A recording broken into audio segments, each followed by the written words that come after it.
समाज अनि सम्बन्धित सबै निकाय सुरक्षा निकायदेखि निर्वाचन आयोग सबैको थियो। तपाईहरुलाई थाहा छ मैले र मेरो नेतृत्वको पार्टीले सुरुदेखि नै निर्वाचन नै विकल्प हो अरु छैन भन्ने कुरामा दृढ अडान लिएर हामी अगाडि बढिराख्यौं। आज आएर निर्वाचनमा मतदान गर्दा र सफलताको चाहिँ सन्निकट हामी पुगिसकेका छौं। म धेरै खुसी छु। पहिलो कुरा। दोस्रो कुरा, यो निर्वाचन सफल पार्नु यो राष्ट्रको लागि र जनताको लागि, स्थायित्वको लागि र अगाडि समृद्धिको यात्रा सुरु गर्नको लागि धेरै महत्त्वपूर्ण निर्वाचन हुन गएको छ। यो सामान्य मात्रै नभएर अलि असामान्य निर्वाचन हुन गएको छ। त्यस अर्थमा पनि म खुसी छु कि यो निर्वाचन अब सफल हुन गएको छ। म आज भर्खर मतदान गरेर निक्लेको छु। तपाईहरु सबैलाई थाहा छ म रुकुम पूर्वबाट यो पटक उम्मेदवार त्यहाँ छु र म यहाँबाट सिधै रुकुम पूर्व जाँदै पनि छु।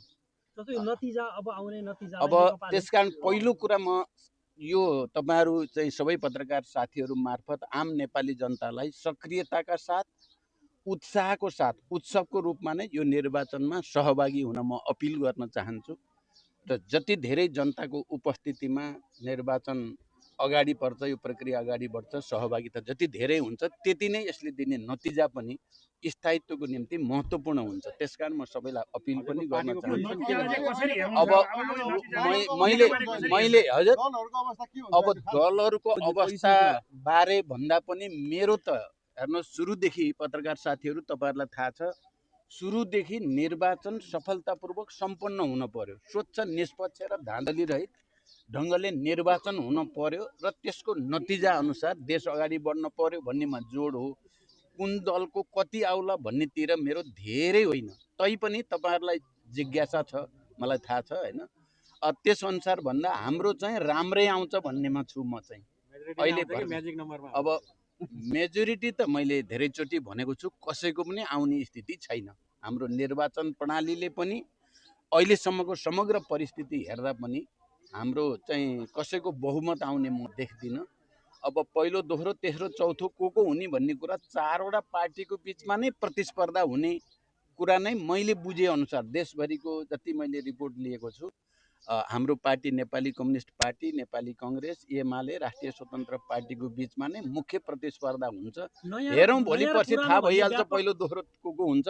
हाम्रो त चाहना छ र हाम्रो नयाँ र पुरानो भन्ने व्यापक दावा होला छ। हजुर के रे नयाँ र पुरानो भन्ने खालको चाहिँ कुरा यो नयाँ र पुराना जो भन्ने जो भाष्य बनाइएको छ यो देशको हितमा छैन। नयाँ र पुराना होइन, सही र गलत भन्ने भाष्य बनाउनु पर्यो।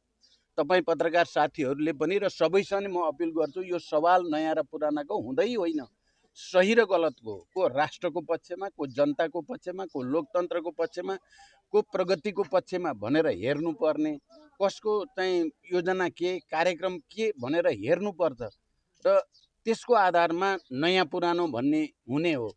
त्यसकारण जो अहिले नयाँ र पुराना भन्ने भाष्य जसरी बनाइएको छ त्यो देशको र लोकतन्त्रको हितमा छैन। सबैले आफ्नो विवेकको प्रयोग गरौं, सहीको पक्षमा उभियौं। सही जो छ देशको पक्षमा जो छ त्यसमा उभियौं। ल धन्यवाद।